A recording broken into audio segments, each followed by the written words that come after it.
आप सबका शुक्रिया।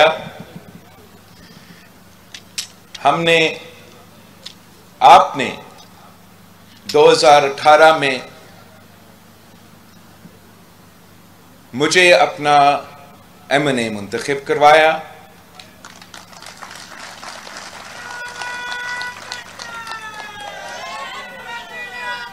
और मैं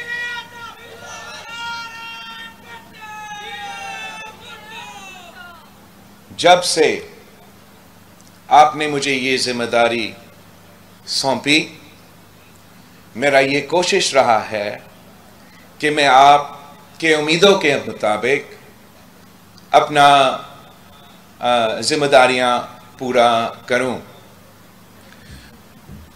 आपने हमें नेशनल असेंबली में भेजा और पहले दिन पे जो सिलेक्टेड राज था उसको हमने पूरी दुनिया के सामने एक्सपोज कर दिया था और तब से लेके हम आपकी जिद्दोजहद लड़ते रहे कि पाकिस्तान पीपल्स पार्टी वो जमात है जो जमहूरियत में यकीन रखती है, जो 18वीं तरमीम और NFC अवार्ड में यकीन रखती है, और हमने डट के उन तमाम कुव्वतों का मुकाबला किया जो आपके हक पे डाका मारना चाह रहे थे, जो आपका हक पे डाका मारना चाह रहे थे। हमने उनके जो साजिश था कि 1 यूनिट एक बार फिर से कायम किया जाए और मुसलसल सिलेक्टेड राज चलते रहे, हमने मिलके उस साजिश को नाकाम करवाया। ये पाकिस्तान पीपल्स पार्टी ही है जो हर दौर में पाकिस्तान की आईन को, पाकिस्तान की जमहूरी निज़ाम का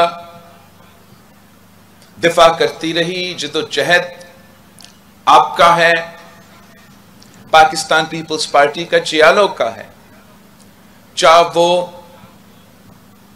आमिर जिया का आमिराना दौर हो, चाहे वो दरमियान में IJI का, या वो अमीर मोमिनीन बनने का जो साजिशें थे, आपने उनको भी नाकाम करवाया। जो मुशर्रफ दौर था उसका मुकाबला किया और जो सिलेक्टेड दौर था उसका भी आप ही ने, पाकिस्तान पीपल्स पार्टी के जियालों ने मुकाबला किया। आज पाकिस्तान एक ऐसा जगह खड़ा है जहां एक तरफ मुआशी बहरान है तो दूसरी तरफ हमारे मुआशरे में एक बहरान पैदा किया गया है। हमारा सियासत में एक सियासी बहरान है। हमारा, अगर आप लॉ एंड ऑर्डर सिचुएशन का जायजा ले तो हमारा कच्चा से लेके पख्तूनख्वा तक जो अफगानिस्तान के हालात हैं उनका असरात पाकिस्तान के अवाम भुगत रहे हैं। और इस वक्त किसी को कोई एहसास नहीं, किसी को कोई दिलचस्पी नहीं, किसी को कोई फिक्र नहीं कि पाकिस्तान के अवाम कितने तकलीफ में हैं, कितने मुश्किल में हैं।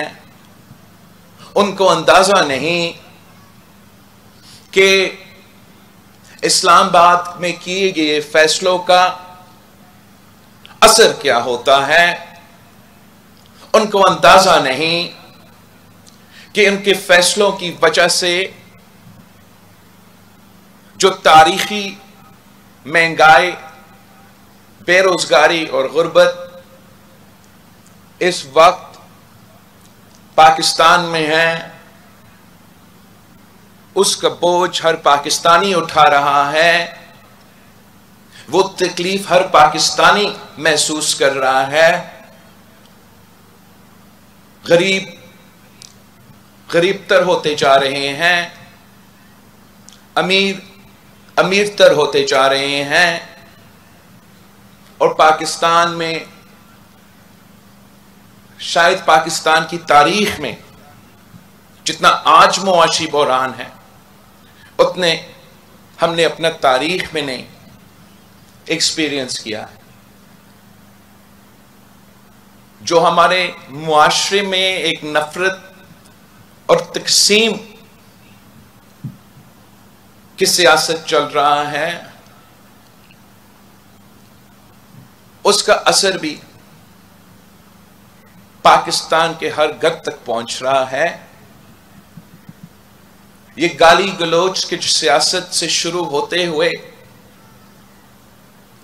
हम जाती दुश्मनी की सियासत पर पहुंच चुके हैं।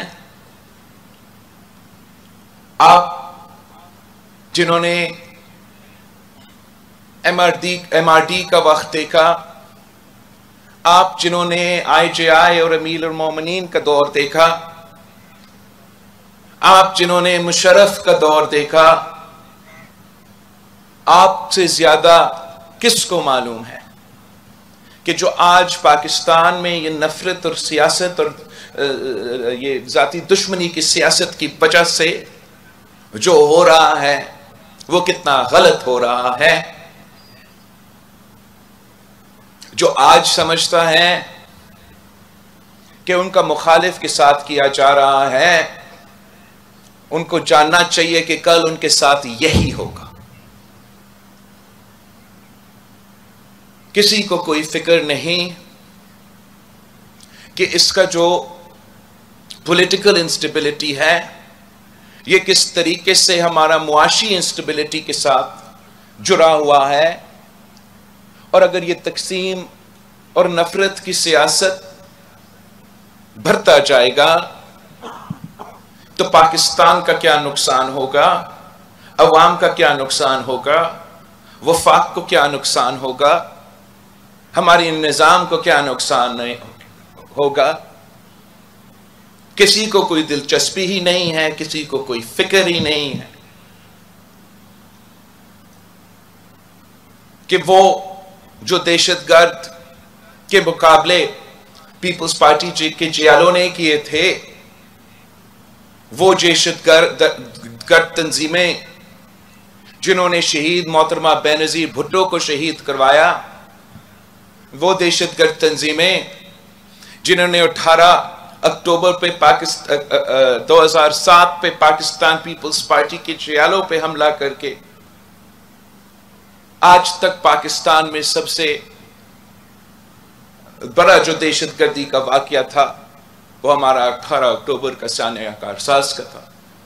वही दहशतगर्द तंजीमें जिन्होंने APS पे हमला किया, वही दहशतगर्द तंजीमें जिनको आपने कुर्बानियां देकर, पाकिस्तान के अवाम ने कुर्बानियां देकर, पाकिस्तान के पुलिस से लेकर सिपाहियों तक पाकिस्तान के शहरियों ने कुर्बानियां देकर उनको खत्म किए थे। पाकिस्तान की सरजमीन उन दहशतगर्दों में वो सलाहियत नहीं था कि वो फिर से इस किस्म के हमले करे। वो आज एक बार फिर सर उठा रहे हैं। और क्यों सर उठा रहे हैं? इसलिए हमने ये फैसला कर लिया बतौर इस रियासत, हमने ये फैसला कर लिया था कि जो कुर्बानियां हमारा मुल्क के अवाम ने दिए, उस पे कॉम्प्रोमाइज करके हम उन्हीं दहशतगर्दों से ना सिर्फ बात करेंगे, उनको दावत देंगे कि आए, वापस आए पाकिस्तान, अब बड़े बड़े तादाद में आबाद हो फाटा में। हमने दावत दी कि आए आए, कराची में बहुत ही जगह है, आप आए, इधर अपना घर बनाए। हमने सोचा ही नहीं, जब हम काबुल जाके चाय पी रहे थे, कि हमारा इस फैसले के नतीजे में पाकिस्तान को क्या बोझ उठाना पड़ेगा। हमें अंदाजा ही नहीं था कि जो असला एक जमाने में, जो हथियार एक जमाने में अमेरिका अफगानिस्तान के तालिबान के खिलाफ इस्तेमाल कर रहे थे, वो एक दिन पाकिस्तान में रहने वाले पाकिस्तान के दहशतगर्द तंजीमें के पास वही हथियार होंगे। और इन हालात में मैं आपसे पूछता हूं, क्या आप मुतमिन हो पाकिस्तान की सियासतदानों से, पाकिस्तान की सियासी जमातों से, पाकिस्तान की हुकूमत से, कि इन हालात में क्या कर रहे हैं? जैसे आपने हर बार मुश्किल वक्त में हादसे, बड़े बड़े हादसे होने के बाद आपको यह जिम्मेदारी दिया जाता है कि अब आप आए संभाल पाकिस्तान को। टूट गया मुल्क, आए संभालो पाकिस्तान को। जल गया मुल्क, आए संभालो पाकिस्तान को। इस दफा हम इंशाअल्लाह ताला पाकिस्तान को पहले से बचाएंगे। इंशाअल्लाह ताला फरवरी 8 को पाकिस्तान के अवाम एक नया सोच चुनेंगे, एक ऐसा सोच जो पाकिस्तान को, पूरा पाकिस्तान को एक करके इन तमाम मसाइल का मुकाबला ना सिर्फ करेंगे मगर इंशाअल्लाह ताला फतह हासिल करेंगे। पाकिस्तान के अवाम इंशाअल्लाह ताला फरवरी 8 को हमेशा के लिए इस नफरत और तकसीम की सियासत को दफन करेंगे। इंशाअल्लाह ताला हम ऐसे हुकूमत बनाएंगे जो अवामी हुकूमत होगा, जो अवाम का नुमाइंदगी करते हुए पाकिस्तान को मुआशी बुहरान से निकालेंगे, पाकिस्तान के सियासी और आईनी बुहरान से हम निकालेंगे, और जो दहशतगर्दी का एक बार फिर सर उठ रहा है, इंशाअल्लाह ताला मैं उस सर को काटूंगा।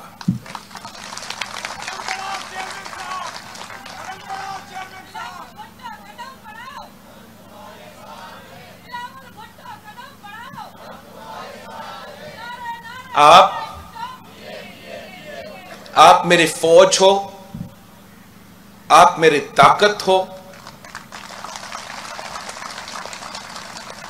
आपकी मेहनत की वजह से, आपकी जिद्दोजहद की वजह से, आपकी कुर्बानियों की वजह से मैं अपना काम कर सकता हूं। आप साथ थे तो कायदे अवाम शहीद जुल्फिकार अली भुट्टो मुल्क का वजीर आजम बना, कायदे अवाम बना, मुस्लिम उम्मा का कायद बना, एटॉमिक बॉम्ब का बानी बना। आप साथ थे तो शहीद मोहतरमा बेनज़ीर भुट्टो वजीर आजम बनी, मुस्लिम उम्मा का पहली खातून वजीर आजम बनी।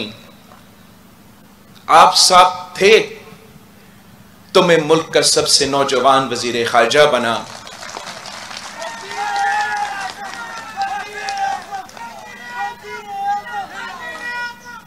आप साथ देंगे तो इंशाअल्लाह ताला मैं मुल्क का नौजवान वजीर आजम बनूंगा।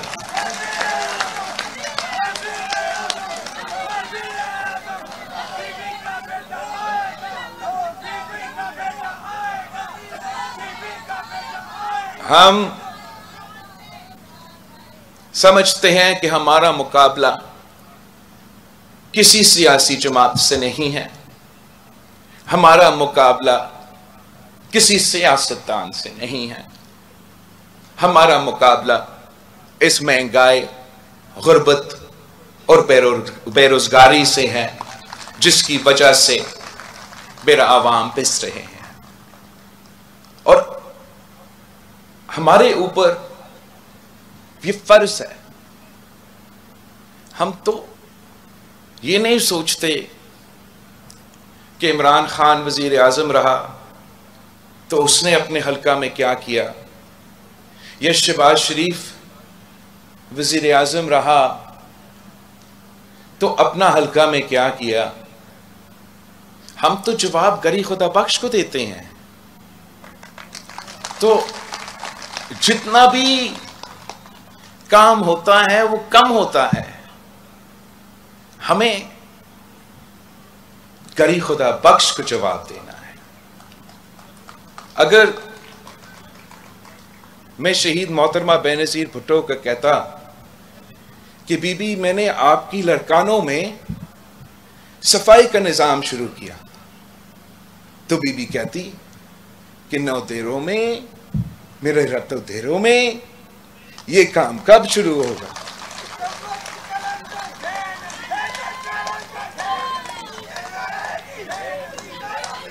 अगर मैं कहता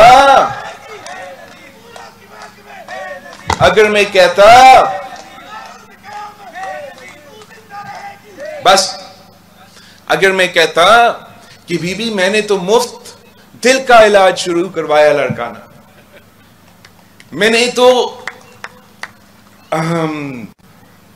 SIUT का मुफ्त डायलिसिस का निजाम शुरू करवाया लड़का, तो बीबी कहती कि मेरा कंबर शिदात कोट को आप भूल चुके हो। अगर मैं कहता कि बीबी मैंने तो ये बस सर्विस शुरू करने की कोशिश की, तो वो कहती कि क्या ये बलोचिस्तान के बॉर्डर से शुरू होते हुए सखर तक पहुंचते ही आपने सिर्फ लड़काना और रत्तो-देरों के दरमियान काम किया। अगर हम कहते कि बीबी हमने तो लड़कानो शहर में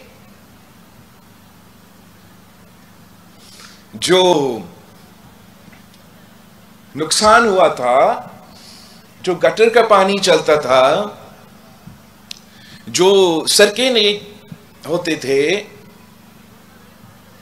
उनको हमने सही कर दिया, तो वो कहती कि शिदात कोट का क्या कसूर है। तो हमने जवाब गरी खुदा बख्श को देना है। मैं मानता हूं कि जो काम आपने किया